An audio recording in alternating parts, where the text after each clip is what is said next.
Alors à l'exercice 6.21, dans le chapitre logarithme exponentiel, on va vous demander de faire un graphique muni d'une échelle logarithmique, semi-logarithmique. Alors qu'est-ce que c'est et comment on va l'utiliser? C'est ce que je vais vous montrer dans cette vidéo. Donc premièrement, il faut aller imprimer la feuille.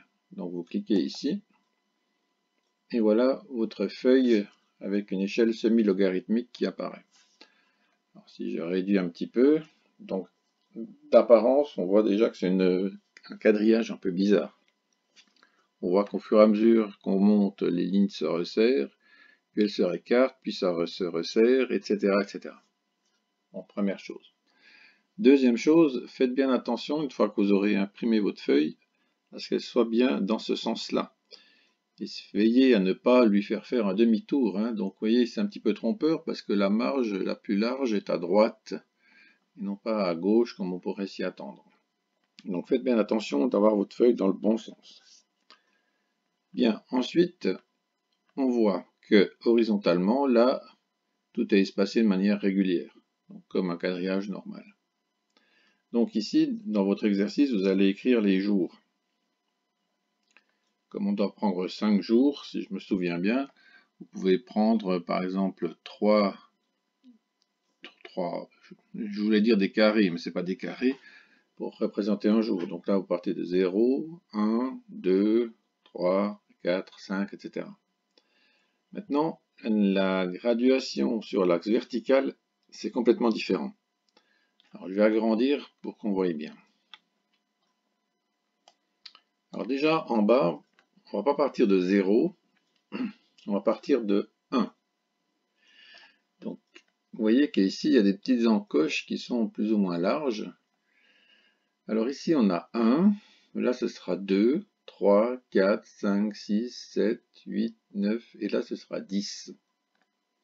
Alors le piège, c'est que ensuite, on ne va pas continuer avec 11, comme on pourrait s'y attendre, mais là, si là c'est 10, là, ce sera 20. Et là, 30, 40, 50, 60, 70, 80, 90, et là, ce sera 100. Ensuite, si on continue, là, j'avais 100. Là, le suivant, j'aurai 10 fois plus. Donc, la grande encoche, j'aurai 1000. Donc là, j'ai 100, 200, 300, 400, 500, 600, 700, 800, 900 et 1000, etc.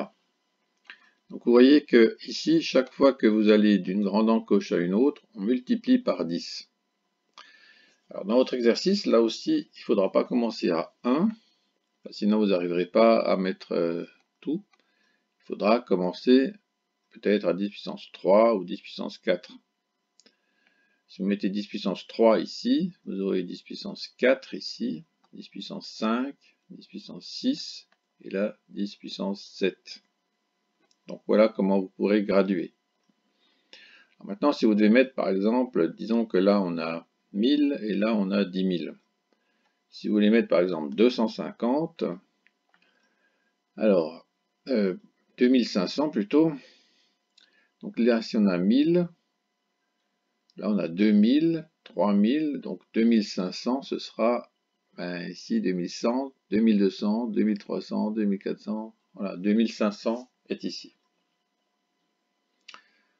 Voilà, donc comment vous allez devoir graduer votre feuille semi-logarithmique, et ensuite vous allez reporter les points que vous avez trouvés à l'exercice, et vous devriez voir apparaître, je ne vais pas vous dire quoi, je vous laisse la surprise, mais ça ne ressemblera en tout cas pas du tout à une fonction exponentielle.